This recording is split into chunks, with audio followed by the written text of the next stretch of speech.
하나님 아버지 감사합니다. 오늘도 주 앞에 나왔습니다. 신년 성령대망의 오늘 셋째 날, 마지막 날, 우리에게 큰 은혜를 허락하여 주옵소서. 우리가 이 영적 전투에서 끝까지 승리할 수 있도록 우리의 중심을 붙들어 주옵소서.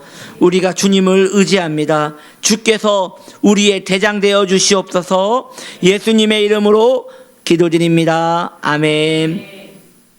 에베소서 6장 12절 말씀 함께 읽겠습니다. 시작. 우리의 씨름은 혈과 육을 상대하는 것이 아니요 통치자들과 권세들과 이 어둠의 세상 주관자들과 하늘에 있는 악의 영들을 상대함이라. 아멘. 오늘 말씀의 제목입니다. 승리의 비결입니다. 함께 따라합시다. 승리의 비결. 아멘. 승리의 비결이 있습니다. 오늘 본문 말씀해 보니 우리의 씨름은 혈과 육을 상대하는 것이 아니고 악의 영들을 상대하는 거라고 했습니다. 눈에 보이는 상대라면 우리가 눈에 보이기 때문에 상대할 수 있지만 악한 영은 보이지 않는 영이거든요. 생각의 영이거든요. 마음의 영이거든요. 그래서 눈에 보이지 않기 때문에 우리가 승리를 하기 위해서는 방법이 필요합니다. 육신적인 방법이 아닌 성경적인 대적 방법이 필요합니다. 그 승리의 비결을 우리가 함께 나누기를 원하는데요. 먼저 원수 마귀와 싸워야 할 세 가지 비결을 여러분과 함께 나누기 원합니다. 그 첫 번째는 십자가를 바라보는 것입니다. 십자가를 바라보는 것입니다. 마귀는 십자가에 달리신 예수 그리스도를 가장 무서워합니다. 그렇다고 해서 우리가 공포영화와 같이 엑소시스트와 같이 십자가를 이렇게 대면 십자가 모양을 보여주면 마귀가 귀신이 으아 하는 그것은 주술적인 거고요. 그런 것은 없어요. 마귀가 십자가를 무서워한다는 것은 십자가 안에 담긴 그 의미를 무서워하는 것이지요. 십자가는 무엇일까요? 하나님의 지혜입니다. 물론 마귀도 지혜롭지요. 얼마나 지혜로운가요? 얼마나 지혜로우면 죄를 한 번도 짓지 않은 아담을 미혹시켰다니까요. 정말 지혜로운 것이지요. 또 순결한 다윗도 한 번도 죄를 짓지 않는 그 순결한 다윗도 하나님을 너무도 사랑해서 하나님께서 다윗에게는 너는 나와 마음이 합한 자라고 할 정도로 하나님과 친밀함을 가졌던 다윗도 그 지혜로 넘어뜨렸고요. 심지어 예수님의 제자였던 가룟 유다까지도 넘어뜨렸습니다. 그 시대 예수님이 태어날 당시 바리새인과 사두개인들은 성경을 아주 달달달 외운 사람들이었습니다. 그런데 그들도 예수님이 메시아로 오신다는 것을 몰랐습니다. 예수님이 태어나는 날 예수님이 메시아로 이 땅에 오셨다는 것을 그들은 성경을 알고 있어도 그걸 알지 못했습니다. 그럼 마귀도 몰랐을까요? 알았습니다. 마귀가 얼마나 지혜로운지요. 마귀는 예수님이 태어나시는 날, 그날 구유에 담긴 예수님을 노려보고 있었던 것입니다. 대단하지요. 엄청난 역사적 통찰력을 가지고 있는 것이 그 원수 마귀의 지혜인 것입니다. 마귀는 그 지혜로 예수님을 죽이기만 하면 모든 것이 해결될 줄 알았습니다.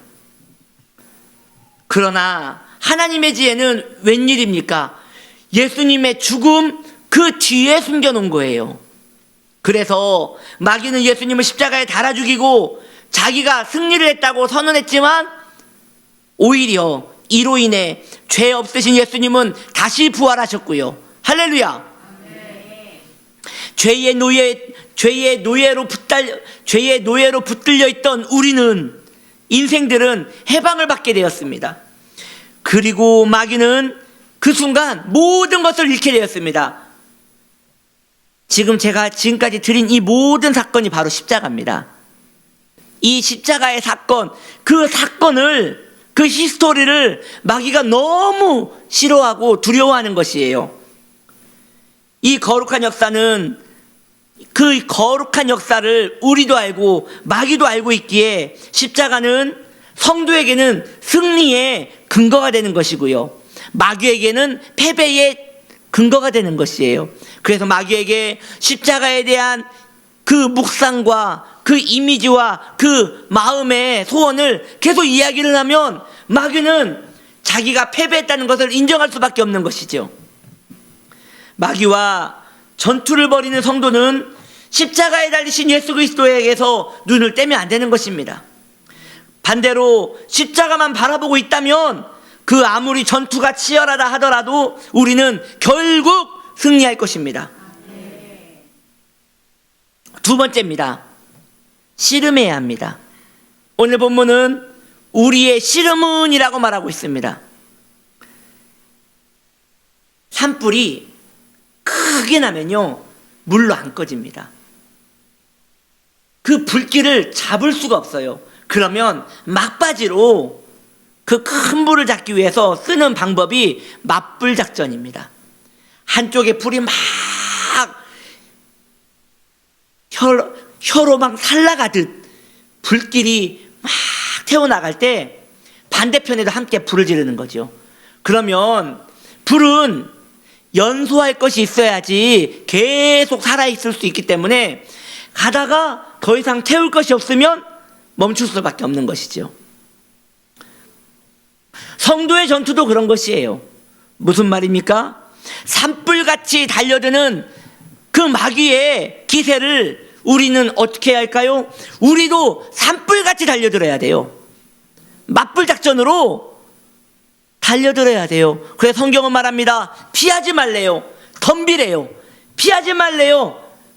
죽으면 죽으리라 하고, 좀 이런 말씀 드리면 그렇지만 예전에 저 그 남원에 살 때 그 옆집이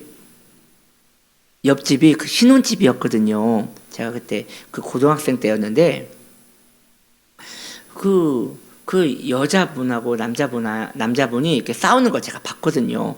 너무 이렇게 열렬하게 싸우셔서 밖에까지 나오셔서 싸우셨어요. 그런데 그 여자분이 그랬어요. 죽여! 했어요. 제가 그거 봤어요. 여러분, 근데 안 죽이더라고요. 우리가 원수마귀에게 대할 때에 그런 기세로 달려들어야 합니다. 같은 산불의 기세로 막 타오르는 불 같은 기세로 원수마귀가 달려들 때 우리도 모든 걸 태울 기세로 원수에게 달려들어야 하는 것입니다. 여러분, 여기서 나오는 씨름은 우리가 생각하는 우리나라의 그 전통 그 씨름을 말하는 게 아닙니다. 원문에 보면 씨름이 아니라 사실 레슬링입니다. 레슬링은 원래 원조가 격투에서 시작됐습니다. 사람을 죽이라고 만든 기술이 레슬링입니다. 레슬링은 넘어지면 끝이 아니죠. 씨름은 넘어지면 끝이잖아요. 근데 레슬링은 넘어지면 끝이 아니에요. 넘어지면 그때부터 시작이에요. 그래서 상대방을 끝까지 눌러서 제압해서 항복할 때까지 끝까지 물고 늘어지는 것이 레슬링인 것이지요. 성도는 영적 전투를 할 때 모든 일에 레슬링을 하는 마음으로 임해야 하는 것입니다. 아주 마음에 힘을 다 쓸 때까지, 모든 진을 다 뺄 때까지 절대 지지 않겠다는 결의를 가지고 그렇게 원수 앞에 맞붙어야 한다는 것이죠. 그래서 성경은 성도에게 씨름하듯 달라붙으라는 것이에요. 여러분 아십니까? 레슬링 선수들의 귀는요, 별명이 있습니다. 만두귀라고 합니다. 만두귀. 예, 보다시피 저 귀가 꼭 만두같이 생겼잖아요.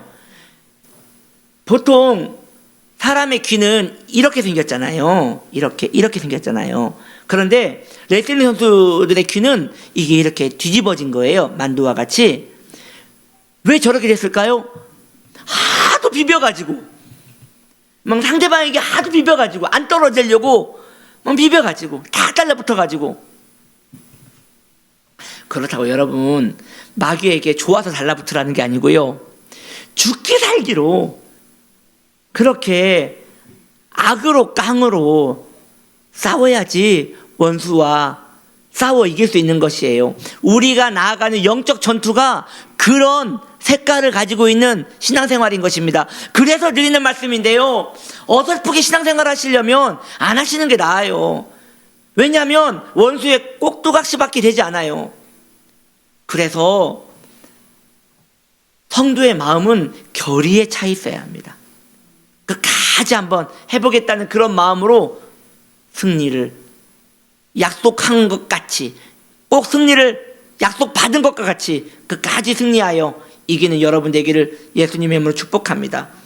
성도의 영적 전투의 자세가 이와 같음을 제가 지금까지 말씀드렸습니다. 세 번째입니다. 전신갑주입니다. 하나님께서는 성도에게 마귀와 싸울 수 있도록 우리에게 훌륭한 무기를 주었지요. 바로 전신갑주입니다. 여러분, 전신갑주가 어떻게 돼요? 한번 해볼까요? 자, 머리에는 뭐예요? 구원의 투구. 아멘. 그쵸? 그리고 또 가슴에는요? 의의 융배. 또 벨트는요? 진리의 허리띠. 신발은요? 평안의 복음의 신발. 자, 그러면 방패 있어야죠. 방패는 뭐죠? 믿음의 방패. 그리고 마지막 칼. 네, 잘 안 보이시죠? 성령의 검입니다. 성령의 검. 이렇게 하나님께서 성도에게 원수와 싸우라고 전신갑주를 주셨습니다. 이 모든 것은 우리에게 부여된 것이 아닙니다, 여러분. 이 모든 것, 전신갑주는 성령님이 우리에게 입혀주시는 것입니다. 믿으십니까? 성령님이 우리에게 입혀주시는 거예요. 그래서 이런 상징, 투구, 흉배, 벨트, 방패, 신발, 검, 이건 하나의 상징인 것이고요. 이 모든 것을 통틀어서 하나로 말한다면 성령님과 동행하는 것입니다. 전신갑주는 다른 게 아닙니다. 성령님과 동행하는 것이 전신갑주입니다. 왜냐하면 성령님은 보혜사시거든요. 보혜사는 우리를 지켜주시기 위하여 오신 분이기 때문에 성령님과 우리가 함께 있으면 그것이 전신갑주가 되는 것이지요. 성령님 우리와 함께 하여 주시옵소서. 이것이 성령님이 우리와 함께 하시는 전신갑주라는 것입니다. 그러면 성령님을 우리가 어떻게 해야 모시고 성령님의 인도를 어떻게 해야 받을 수 있을까요? 저는 두 가지를 들어 여러분과 말씀드리려고 합니다. 첫 번째는 기도입니다. 따라합시다. 기도. 다시 여러분 고백합시다. 기도의 사람이 되겠습니다. 우리 예수님이 말씀하셨어요. 교회가 만민이 기도하는 집이래요. 그러면 교회가 만민이 기도하는 집이 안 되면 어떻게 되느냐? 강도의 구렬이 된대요. 강도의 구렬이 되지 않으려면 기도해야 하는 것이에요. 그러니까 둘 중에 하나예요. 여러분, 교회가 이 건물입니까? 아니죠. 에클레시아, 성도가 교회지요. 그러므로 성도가 기도하면 만민이 기도하는 집이 되는 것이고요. 성도가 기도를 안 하면 강도의 구렬이 되는 거예요. 원수가 내 안에서 놀이터를 만드는 거예요. 여러분, 성도는 기도해야 합니다. 기도하는 성도가 겸손한 성도예요. 아니요. 저는 아무것도 못합니다. 아니요. 저는 겸손합니다. 저는 아무것도 못합니다. 이건 겸손한 게 아니에요. 기도하는 사람이 겸손한 거예요. 기도하는 성도가 영적 전투를 아는 성도입니다. 기도하지 않으면 전투를 시작도 못 해본 거예요. 하늘의 모든 공급이 어디에서 옵니까? 기도를 통해서 옵니다. 따라합시다. 하늘의 모든 공급은 기도를 통하여 옵니다. 아멘. 놀라운 것은 저는 나름 이런 믿음이 있어요. 기도를 여러분이 그래도 안 하실 거예요. 이 이야기를 해도 여러분들은 기도를 안 하실 거예요. 왜냐? 원수가 기도 안 하게 할 거예요. 끝까지 기도만 하면 영적 전투가 시작되기 때문에 너무 바쁘게 만들어서 기도 못하게 할 거고요. 분위기가 안 돼서 기도 못하게 할 거고요. 그리고 상황이 안 돼서 기도 못하게 하실 거예요. 그렇기 때문에 여러분, 기도는 작정해야 할 수 있는 것이에요. 우리가 전장에 나갈 때 군인들 보세요. 여러분, 군인들이 그냥 나가는 것 같죠? 아니요. 온몸이 다 무장입니다. 왜? 나가면 그때는 필요한 것을 다시 가지고 올 수 없기 때문에 모든 걸 다 가지고 시작하는 거예요. 결의에 차서 모든 것을 무장하고 시작하는 것이죠. 마찬가지입니다. 성도는 기도를 그냥 시간 되면 하지 절대 못합니다. 원수가 할 수 있도록 안 합니다. 그래서 제 작은 소원은 우리 교회가 이런 일이 있었으면 좋겠어요. 성도님들끼리 약속을 하는 거예요. 우리 오늘 저녁에 교회 나가서 같이 기도할까? 얼마나 기도할 건데? 얼마나 기도하긴 기도의 문이 열릴 때까지 해야지. 담요 가지고 와, 담요. 담요. 여러분, 담요 안 가지고 와도 돼요. 히터 나와요, 히터. 따뜻하게 기도할 수 있어요. 그래서 성도님들이 나와서 여기서 밤늦게까지 기도하고 또 하나님과 깊은 교제를 나누고 기도하는 가운데 신령한 것을 보고 이런 날을 꿈꿔봅니다. 우리 교회는 저녁에 불이 안 켜져요. 안 켜져요. 여러분, 그래도 하나님은 여러분들을 사랑하십니다. 기도도 안 하는 우리를 왜 사랑하실까요? 그래도 사랑하십니다. 제가 이렇게 여러분들에게 모멸감을 드리는 이유는 기도를 안 하면 성도는 아무것도 아니에요. 교회 나오는 거 그거 아무것도 아닙니다, 여러분. 봉사하는 거 그거 아무것도 아닙니다. 기도 안 하면 성도는 그거 아무것도 아니에요. 기도하셔야 합니다. 기도에 게을러지면 성도는 100% 패배합니다. 99%도 아니고요, 100%. 기도에 마음을 쏟으면 우리는 결국 승리할 수 있는 것입니다. 둘째, 성령님의 인도를 받기 위하여 첫 번째는 기도였어요. 두 번째는 마지막으로 순종입니다. 순종. 능력이 있어야 순종할 수 있는 것이 아닙니다. 순종을 하면 세상을 이길 힘을 주십니다. 홍해가 갈라진 후에 이스라엘 백성들이 홍해를 건너간 것이 아니에요. 순종함으로 발을 홍해수에 담그었을 때 홍해가 갈라진 거예요. 전쟁터에 우리가 나갔을 때에 전신갑주를 받는 것이지 전신갑주를 받은 다음에 전쟁터에 나가는 것이 아니에요. 그러므로 모든 것이 순종입니다. 하나님께서 나에게 감동 주시면 행동하는 것이에요. 감동 주시면 내가 거기에 따라가는 것이에요. 그래서 여러분들을 괴롭히기 위해서 한마디 더 할게요. 방금 제가 그렇게 기도 강조했죠? 이거, 그래, 기도를 해야 하는구나. 아무 일도 안 일어납니다. 언제 역사가 일어나느냐? 오늘 이 예배가 딱 끝난과 동시에 한 분에게 얘기하는 거예요. 우리 확 저녁에 여기에 한 3일 정도 저녁 8시나 9시 나와서 우리 기도할까? 혹은 낮에 시간 되시는 분은 그 시간 나와서 우리 같이 기도할까? 이럴 때 능력이 나타나는 거예요. 하라는 게 아니고 그런다고 이렇게 저를 무섭게 쳐다보시면 마찬가지예요, 여러분. 하나님 앞에 순종하는 거, 죄와 맞서는 거, 하나님께 헌신하는 거, 이 모든 것들이 먼저 행동한 다음에 그거에 합당한 능력이 임하는 것이에요. 그래서 많은 분들이 이미 간증했습니다. 우리가 신앙생활 맨 처음 시작할 때 가족들이 다 믿지 않아요. 그때 말이죠. 교회를 나오는 게 얼마나 힘들어요. 그런데 우리 어떻게 해서 교회 나왔어요? 그냥 몰라 하고 나왔잖아요. 그때 하나님께서 놀랍게 환경을 만져주시잖아요. 마찬가지예요. 모든 것이 순종한 다음에 능력이 임하는 거예요. 성령님과 동행하고 싶습니까? 성령님이 원하시는 행동을 먼저 하는 거예요. 믿음의 행동을 먼저 벌려놓는 거예요.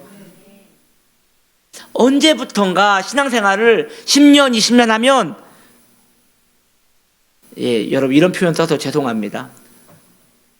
간이 배 밖으로 나와서 하나님과 타협을 해요. 뭐 감동이 오면 때가 아닙니다. 하나님 아시지요? 때가 아닙니다.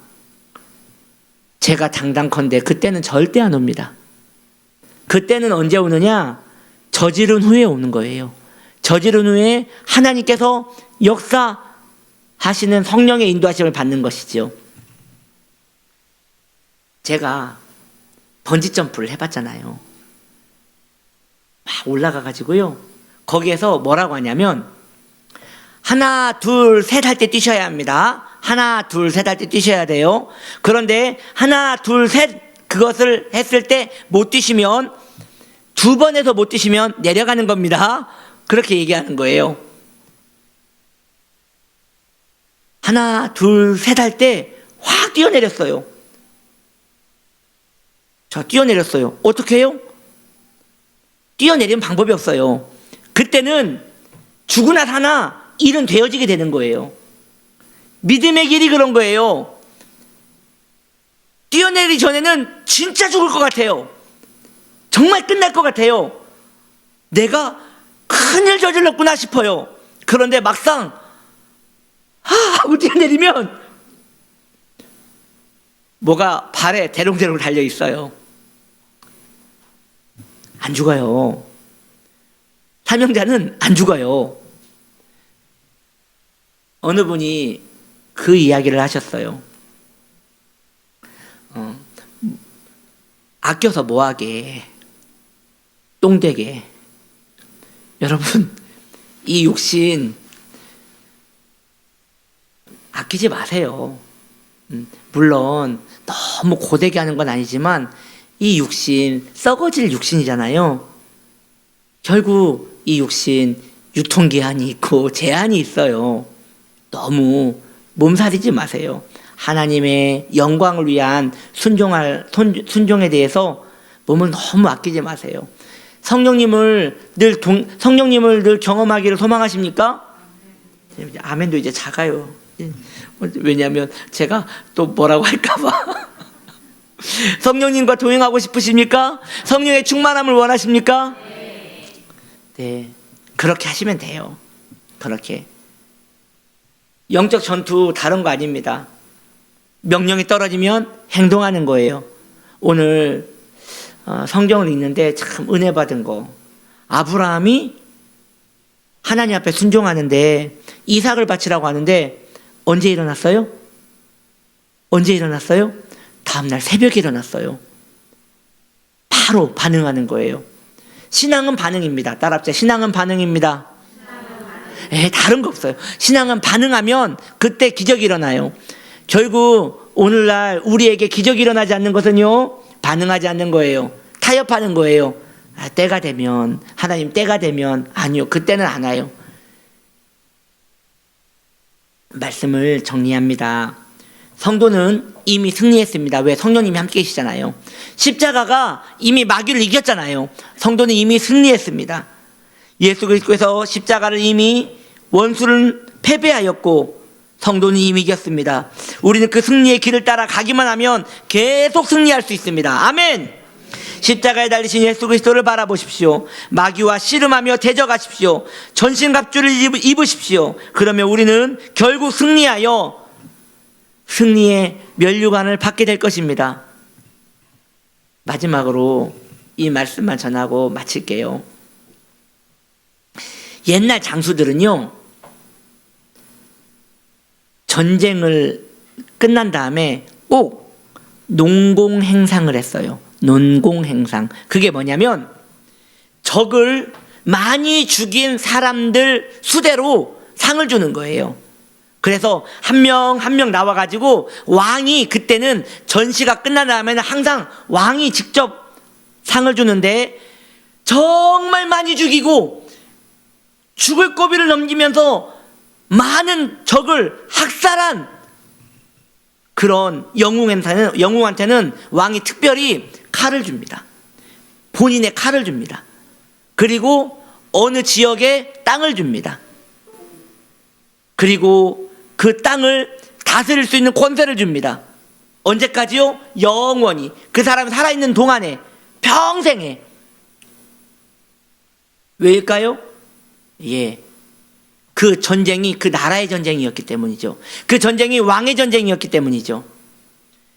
저는 믿기는 우리가 죽는 날, 생명이 끝나는 날, 하늘에서 틀림없이 농공행상이 있을 것입니다.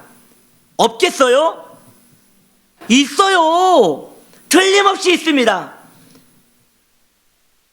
그때 주님이 우리에게 땅을 줄 것입니다.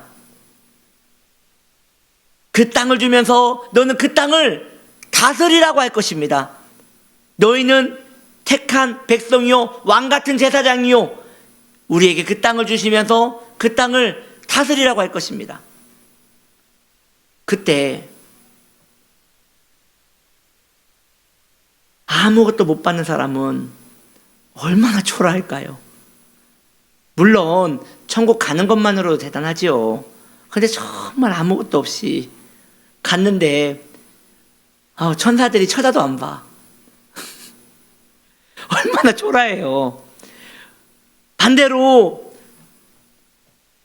온몸이 상처투성인데 천성문을 쫙 열고 들어갔더니 나팔을 불고 영웅이 왔다고, 우리 주님이 보좌에서 일어나시며 승리했다고 그렇게 격려해 주시면 그게 얼마나 우리에게 큰 축복일까요? 할렐루야.